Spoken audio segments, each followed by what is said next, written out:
அனைவருக்கும் வணக்கம். நான் தமிழரசன் பேசுகிறேன். இன்றைக்கி நம்ம இந்த வீடியோவில் எதை பற்றி பார்க்க போகிறோன்னா, ரிஷபராசி பற்றி பார்க்க போகிறோம். காலச்சக்கரத்துக்கு 2ஆம் ராசி ரிஷபராசி. இப்போ உங்கள் ராசிக்கு பாருங்கள், இந்த வருடம் பாருங்கள், இந்த வருடம் சனி பயிற்சி உங்களுக்கு கிடையாது. 2026ஆம் ஆண்டு உங்களுக்கு சனி பயிற்சி கிடையாது. உங்கள் ராசிக்கு வந்து பார்த்திங்கன்னா 11ஆம் இடத்துல சனி இருக்கார். சனி யாருன்னா, உங்கள் ராசிக்கு வந்து பரிபூர்ண முழுமையான ஒரு ராஜயோகாதிபதினு சொல்லுவாங்க. ராஜயோகத்தை செய்யக்கூடிய கிரகம். அதாவது வந்து பார்த்திங்கன்னா, உங்கள் ராசிக்கு வந்து 8ஆம் அதிபதியாக, அதாவது உங்களுக்கு 9ஆம் அதிபதியாக வருவார். 9 மற்றும் 10ஆம் அதிபதியாக வருவார். தர்ம கர்மாதிபதியாக உங்களுக்கு வேலை செய்வார் இந்த சனி. இப்போ உங்கள் ராசிக்கு வந்து பாருங்கள், 3ஆம் இடத்துக்கு குரு வந்துட்டார். அதாவது 2ஆம் இடத்துல இருக்கக்கூடிய குரு உங்களுக்கு 3ஆம் இடத்துக்கு இந்த ஜூன் மாதம் வந்து குரு பயிற்சி நடந்தது. 2ஆம் இடத்துல இருக்கக்கூடிய குரு 3ஆம் இடத்துக்கு பயிற்சி ஆயிடுச்சு. இப்போ இந்த சனி வந்து 11ஆம் இடத்துல இருக்க சனி உங்களுக்கு நல்லது பண்ணக்கூடிய சனியா, கெட்டது பண்ணக்கூடிய சனியானா, உங்களுக்கு நல்லது பண்ணக்கூடிய அமைப்பு தான். இப்போ 3ஆம் இடத்துக்கு வரக்கூடிய அந்த குருவும் வந்து பார்த்திங்கன்னா, சில பாசிட்டிவான சில விஷயங்கள் கொடுக்கும். அது இல்லாமல் உங்களுக்கு வந்து பார்த்திங்கன்னா, 10ஆம் இடத்துல வேறு உங்களுக்கு ராகு உட்காந்துருக்காரு. அது உங்களுக்கு பெரிய ஒரு தொல்லை கிடையாது. அது ஒரு நல்ல ஒரு இடத்துல தான் ராகு இருக்கார்.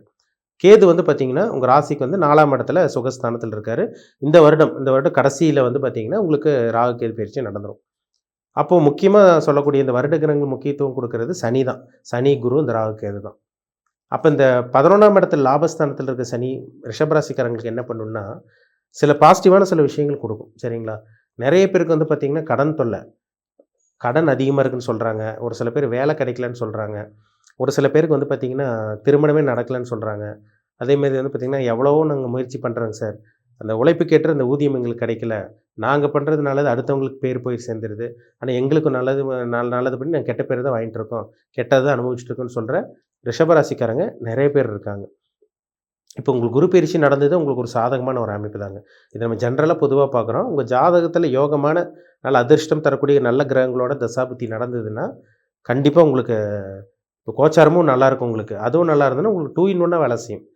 ஒரு ரெட்டைப்பு பலனா உங்களுக்கு நல்ல பலன் கண்டிப்பாக கொடுக்கும். அதனால தான் பிறப்பு ஜாதகத்தை செக் பண்ணுங்கன்னு சொல்கிறது. இப்போ உங்கள் ராசிக்கு 11ஆம் இடத்துல சனி இருக்காருங்க. இது லாபஸ்தானத்தில் சனி இருக்கிறது. இப்போ குரு பார்வை விழுகுது உங்களுக்கு சனி மேலே. அதாவது வந்து பார்த்திங்கன்னா, 3ஆம் இடத்துல இருக்க குரு 9ஆம் பார்வையாக 11ஆம் இடத்துல இருக்க சனி மேலே அவரோட பார்வை விழுகும். சரிங்களா? உச்சம் பெறக்கூடிய குரு தன்னோட 100% தன்னோட பாசிட்டிவ் வைப்ரேஷன் வந்து சனி மேலே செலுத்துவார். ஏன்னா குருங்கிறது பூமியோட ரொம்ப பெரிய மிகப்பெரிய பிளானட்டு தான் குரு. சனியும் பெரிய கிரகம். ஆனால் பூமியோட இருக்கிற கிரகங்களே நவகிரகங்களே பெரிய பிளானட்டுன்னா அது வந்து பார்த்திங்கன்னா குரு தான். அதனால தான் குரு பார்க்க கோடி நன்மைன்னு சொல்கிறாங்க. எந்த ஒரு தோஷம் இருந்தாலும் சரி, என்ன ஜாதகத்தில் எப்பேற்பட்ட தோஷம், செவ்வாய் தோஷம், ராகு தோஷம், அந்த மாதிரி எந்த அமைப்பு இருந்தாலும் அந்த குரு பார்வை பட்டுருச்சுன்னா இந்த தோஷமெல்லாம் அடி வாங்கிடும். அதனால தான் குரு பார்வை கோடி நன்மைன்னு சொல்லப்பட்டிருக்கு.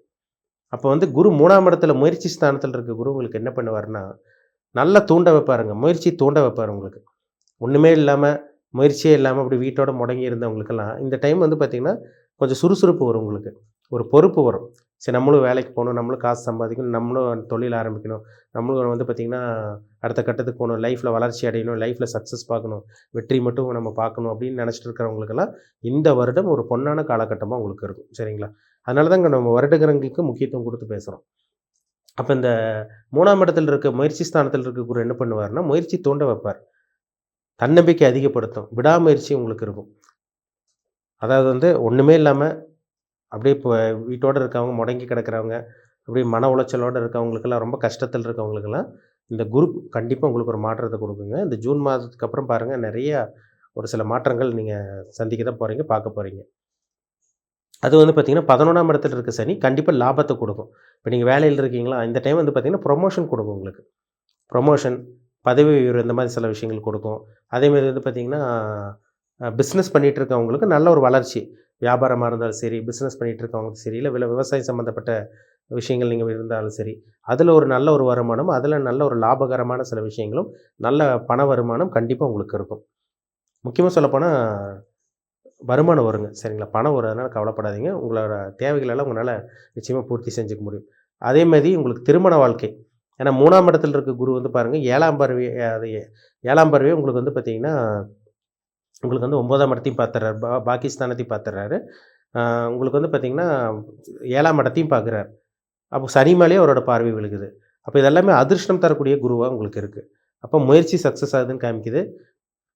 திருமணம் ஆகாமல் இருக்கவங்க, சரி எங்கள் லைஃப்பில் கல்யாணமே நடக்கலை, எங்களுக்கு வயசு கம்மியாக இருக்கவங்களுக்குலாம் கல்யாணம் நடந்துருச்சு, சொந்தக்காரங்களுக்கெல்லாம் கல்யாணம் நடந்துருச்சு, எங்களை ஒரு மாதிரி பார்க்குறாங்க, எங்களை ஒரு மாதிரி பேசுகிறாங்க, அவமரியாதை எங்களுக்கு இருக்குது, நாங்களும் வந்து பார்த்திங்கன்னா கௌரவமாக வாழணும்னு நினைக்கிறோம், கையில் காசு பணம் எல்லாமே இருக்குது, ஆனால் திருமண வாழ்க்கை மட்டும் எங்களுக்கு நடக்கலைன்னு சொல்கிற நிறைய ரிஷபராசிக்காரங்க இருக்காங்க. இப்போ வந்து 3ஆம் இடத்துல இருக்க குரு வந்து பாருங்கள், கண்டிப்பாக ஒரு நல்ல ஒரு வாழ்க்கையை ஏற்படுத்தி கொடுத்துருவாரு. அதேமாதிரி நல்ல நண்பர்கள் உங்களுக்கு கிடைக்க போகிறாங்க.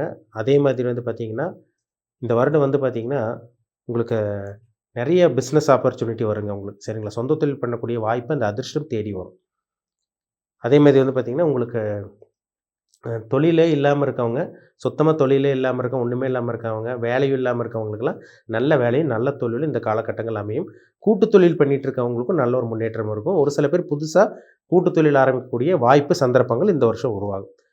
அதேமாதிரி முன்னாடியே சொன்ன மாதிரி உங்களுக்கு திருமணம் சம்மந்தப்பட்ட விஷயங்களில் சக்ஸஸ் தாங்க. திருமணம் ஆகாமல் இருக்கவங்க திருமணம் நடந்துரும். அதேமாதிரி 2ஆம் திருமணம், ஏன்னா 11ஆம் இடத்தையும் உங்களுக்கு சனி இருக்கு, 11லேயும் சனி இருக்கார், அந்த இடத்தையும் குரு பார்வை விழுகிறனால 2ஆம் திருமணத்துக்கு உண்டான அந்த வாய்ப்பும் சந்தர்ப்பமும் உங்களுக்கு உருவாகும்.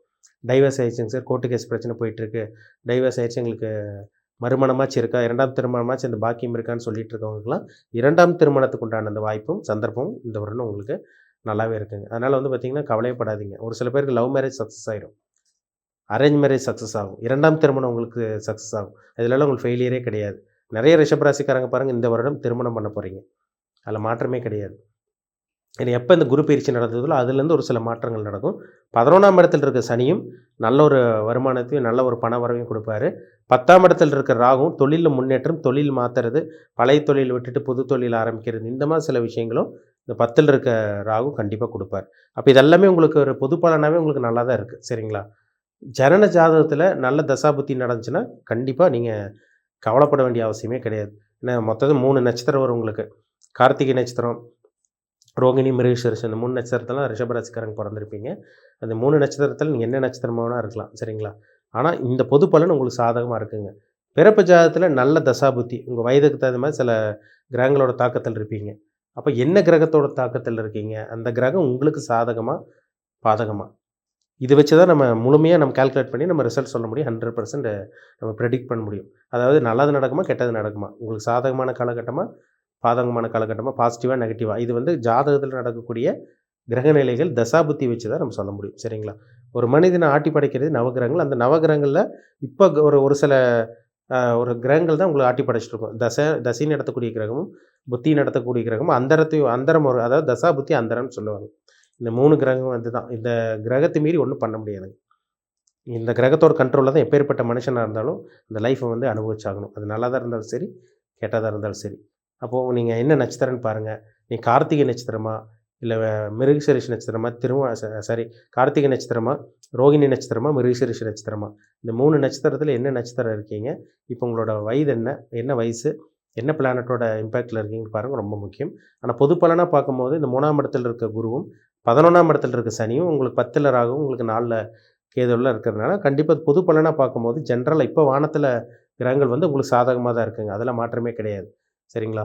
அப்போ இந்த இந்த காலகட்டங்களில் உங்களுக்கு தொழில் முன்னேற்றம், தொழில் வளர்ச்சி, வேலையில் ஒரு மாற்றம், ப்ரொமோஷன், பதவி உயர்வு, இந்த திருமணம் சம்மந்தப்பட்ட விஷயங்கள் வந்து பார்த்திங்கன்னா ஒரு நல்ல விஷயங்கள் நடக்கிறது, சுபகாரியங்கள் நடக்கிறது, இது எல்லாமே இந்த வருடம் உங்களுக்கு நடக்கக்கூடிய வாய்ப்புகள் அதிகமாக இருக்குங்க, அதில் மாற்றமே கிடையாது. இதுக்கு உங்கள் ஜாதகம் சப்போர்ட் பண்ணும், அவ்வளோதான் வித்தியாசம், சரிங்களா?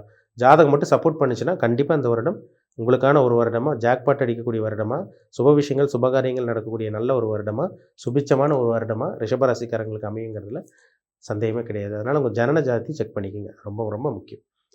மீண்டும் அடுத்த பதிவில் சந்திக்கும் வரை உங்களிடமிருந்து விடைபெறுவது உங்கள் சோதரர் தமிழரசன். நன்றி, வணக்கம்.